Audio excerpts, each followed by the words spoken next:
Hi Boomers, Coach Lonnie here. I am doing the Cliff Notes as always, the little video you guys, a lot of you love the video instead of reading, so I want to give both medias to everybody.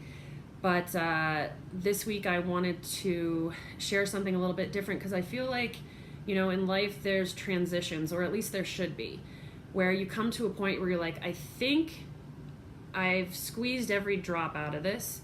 I think it's time to take that next step or turn that page. And it's important to recognize those moments. So I feel like within the blog, some things are going to change. And one of them is going to be me sharing my personal journey, my fitness nutrition journey with you guys. I feel like you guys have gotten a lot of resources. I feel like it was a test, initially.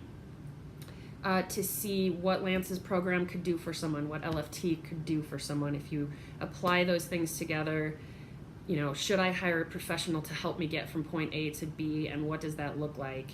I feel like my journey has emphatically proven that if you apply yourself and you go that extra step to get those extra resources and help, I've changed more than I could have imagined in like an 8-month period. It's pretty astounding.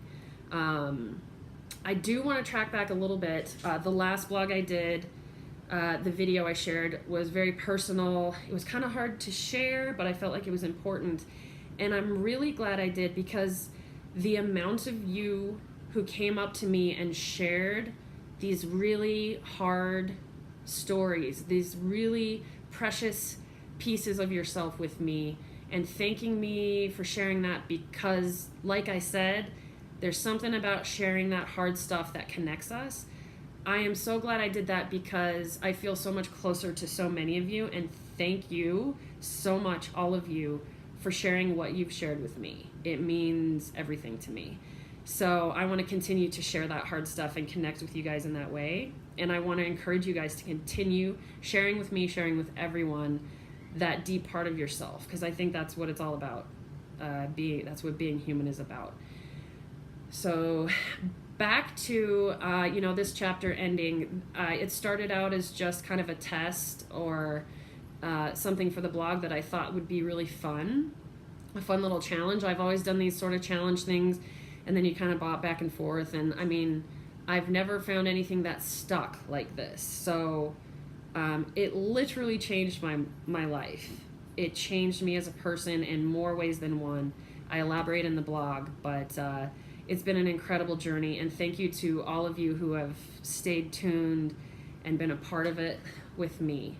I also wanted to share an important thing, especially going into this 6-week challenge.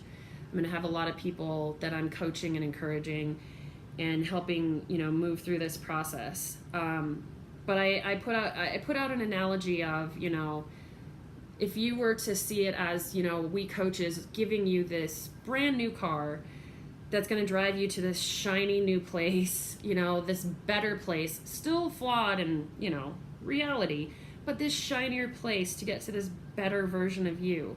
We are giving you this car. We can hand you the keys. We can give you all the tools you need, but it's up to you to drive. It's up to you to be consistent. Someone that's doing this exact same program that I did might not see the same results because they're not fully dedicating themselves. And I say often that the results you see are directly related to the effort you put in. You can phone it in and you're not going to see much change. The amount of things you're willing to sacrifice, the excuses you're willing to get rid of. I saw success because I tried everything Lance told me. And I also realized that 90% of what he encouraged, which I thought I couldn't do, I could. And now I do it consistently because it's a better solution. It was what I needed. And I needed to figure out how to make those things fit in my life. I saw this success because I'm still doing everything that we did in the 90-day challenge to this day. I didn't stop, everything I do, if I can't do it forever, what's the point? I'm just going to do something for a little while. It doesn't make sense to me. Be consistent, be dedicated, If you want your life to change, you have to make the changes in your life. There's no other way to get there. There's no quick pill, there's no shortcut. It's hard work, but it is so worth it. So I encourage you guys to keep that mindset, you know. The other thing I wanted to share is, you know, sometimes we have it in our head that, you know, if we look good naked or whatever, that we will love ourselves more, that we might be more loved, more lovable. But that's not the case. I do have a new confidence, for sure.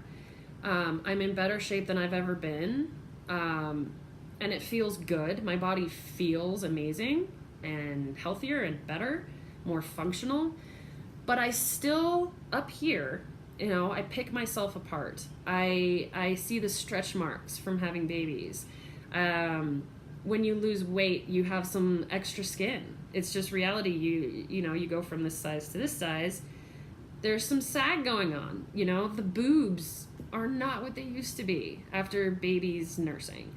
And most of the time I can appreciate my body and accept it fully most of the time, but I catch myself getting in my head, picking myself apart. Oh, I don't like that. I don't like that. Don't like any, you know, just kind of beating myself up. And I think we all do that. And I think it's important to remember that what you are your thoughts. What you're thinking about yourself really matters. You need to be your own advocate. You need to love on yourself every day. And I know that sounds silly, but it's really true.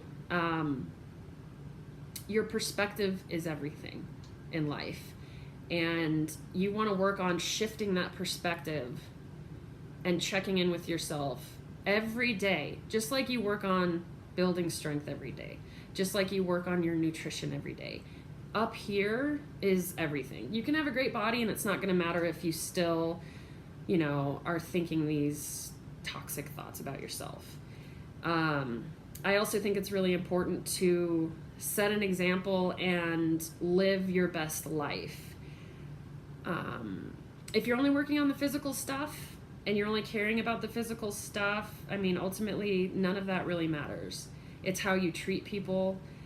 It's not how you look. I think we all know this logically, but I think we forget it a lot, especially the culture we live in. So we're not going to have these bodies forever. You know, I might be fit now, but one day I'm going to be wrinkled and, you know, hopefully still doing Spartans, but we'll see. But when my body goes, you know, I'm going to ask myself, who am I and why am I loved? And I'm certainly not loved for my body.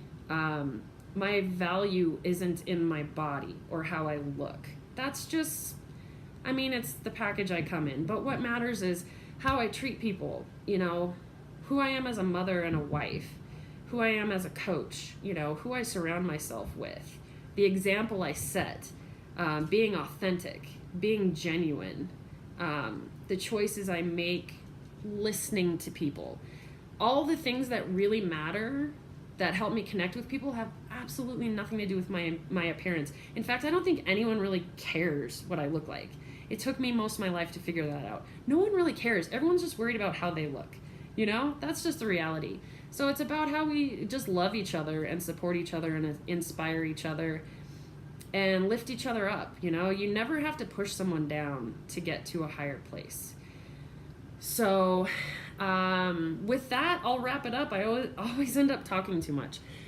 But thanks for sticking with me if you're this far. I do want to say that I am doing as this chapter closes for the 6-week challenge, I have an amazing group of boomers that are going to share their journey with you on the blog for this 6-week challenge. They will be doing like weekly videos, little videos of themselves, sharing their experience, and they're going to be talking about the real stuff, not the surface stuff, what's hard, so that you guys can see, oh, they're struggling with the same thing I am. Oh, it's normal to have to, you know, feel this way or to take 3 steps back and 1 forward. So I think, you know, allow yourself to be inspired by these people and allow yourself to share this journey with them. So I'm not going to tell you who it is yet, but I will soon. The 17th is when that all starts, so stay tuned. And beyond that, I will see you guys in the boom room. But thank you for being on this journey with me. I will still be sharing nuggets of wisdom and things like that with you. So stay tuned. Bye.